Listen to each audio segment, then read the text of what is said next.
Did you bring it here? Yeah, you have some samples for press corps? Some samples for the press corps. I had a very nice gift from your president of a nice bottle of vodka, so that at least I have. It's 11:59, so I think we can do it now. Ladies and gentlemen, thank you very much for your presence. It is good to see all of you again, and I hope you managed to get some time away. But as you know, our world has been far from quiet. There is much anxiety around the globe, and in particular, tensions related to the Korean Peninsula are at levels not seen in decades. We remember the enormous suffering caused by the Korean War that began 67 years ago. More than 3 million people were killed, with the civilian death rate higher than the World War II. And the Korean Peninsula was left in ruins, and many nations were directly engaged and experienced heavy losses. We need to heed the lessons of history, not to repeat the mistakes. The Security Council was united in adopting Resolution 2371 on the 5th of August. This resolution sends an unambiguous message regarding the peace and security obligations of the Democratic People's Republic of Korea. And it is obviously my role as UN Secretary General to support the comprehensive implementation of Security Council resolutions, namely this last one. And I call on all member states to fully fulfill their related obligations. But all concerned parties should also recognize that the unified adoption of Resolution 2371 represents an opportunity for diplomatic engagement and renewed dialogue to solve this crisis. There are many possible avenues for this dialogue, from various bilateral formation to the six-party talks. As tensions rise, so does the risk of misunderstanding, miscalculation, or escalation. And it is why it is so important to dial down rhetoric and to dial up diplomacy. For my part, I want to repeat that my good offices are always available, and I conveyed this message yesterday to the representatives of the six-party talks. And I will remain in closer contact with all concerned parties and stand ready to assist in any way. Consistent with Resolution 2371, through words and actions, the international community must send a clear, coherent message to the leadership of DPRK. Fully comply with international obligations and work towards reopening communication channels and support efforts to de-escalate the situation. I welcome the continued critical engagement by member states and support the call of the Republic of Korea to the DPRK to engage in a credible and meaningful dialogue. This includes through confidence-building measures to diffuse tension and to enable steps aimed at the denuclearization of the Korean Peninsula. The solution to this crisis must be political.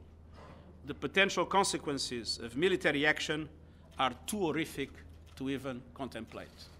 Thank you. I am available for a few questions. Hi, Mario Yard with EFE. On Venezuela, Secretary General, you have been insisting on dialogue in this situation, but that doesn't seem to have worked so far. What is your message to the government right now? Well, it's a very clear message that Venezuela needs a political solution based on dialogue and compromise between the government and the opposition. I recognize the efforts that international facilitators and regional leaders that are assisting the Venezuelan government and the opposition in trying to advance political negotiations. I strongly support those efforts. I've been in close contact with all of them, and I urge the government and the opposition to restart negotiations because I believe that the only solution is a political solution based on those negotiations. Any critics to the government's repression of the demonstrations? We haven't heard very much from you on that side. Well, I think that it is very clear that Latin America has successfully struggled over the last decades to free itself from both foreign intervention and authoritarianism. And I think that this is a legacy that must be safeguarded. Secretary General. Michelle Nichols from Reuters. Thank you for speaking with us today. Just to follow up on Venezuela, the US President Donald Trump has threatened a possible military intervention to help solve this crisis.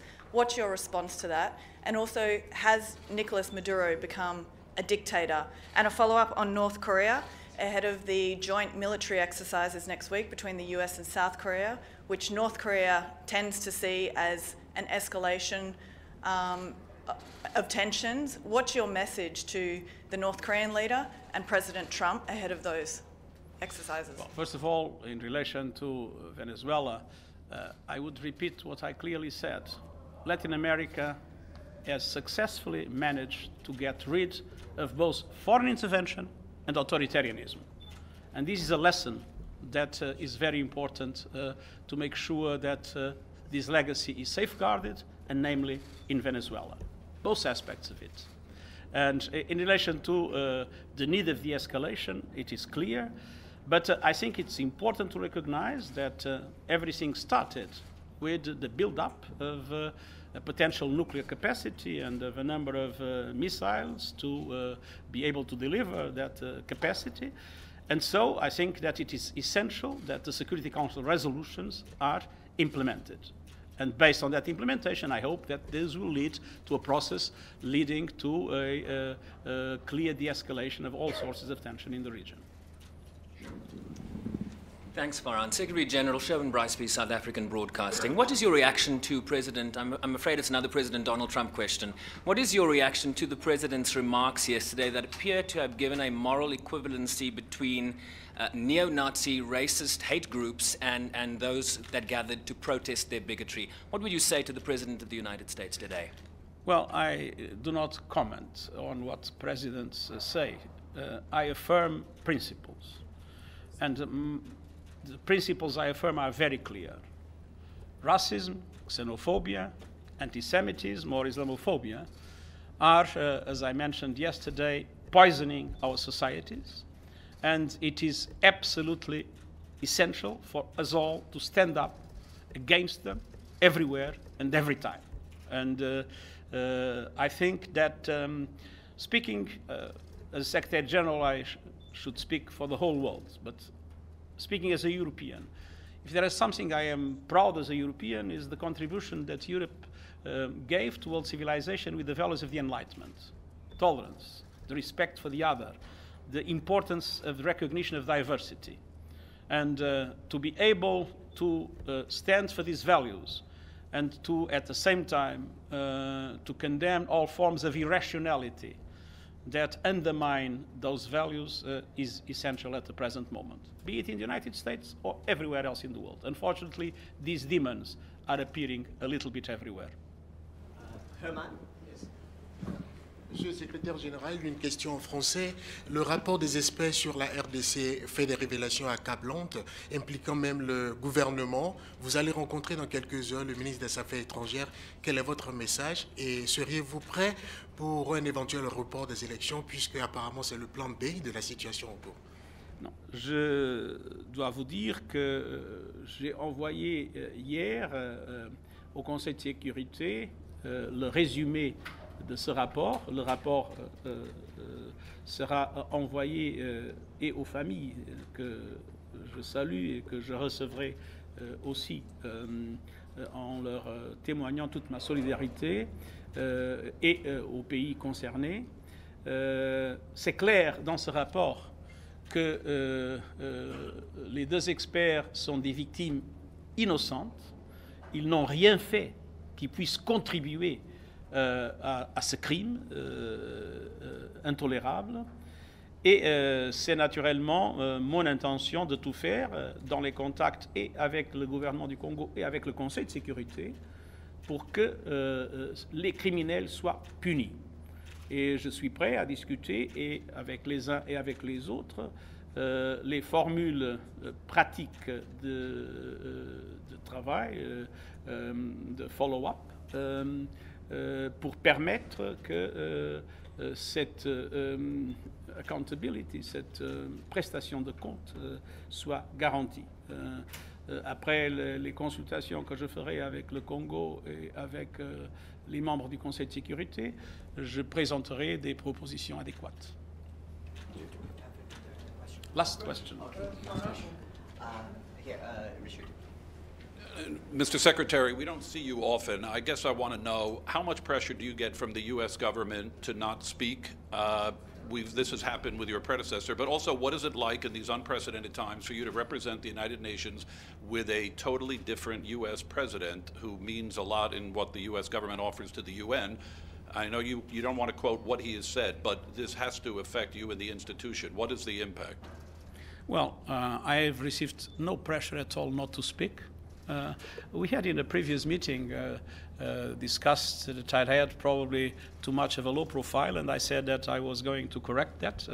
I believe this stakeout is the proof that I'm doing it, and there is nothing that will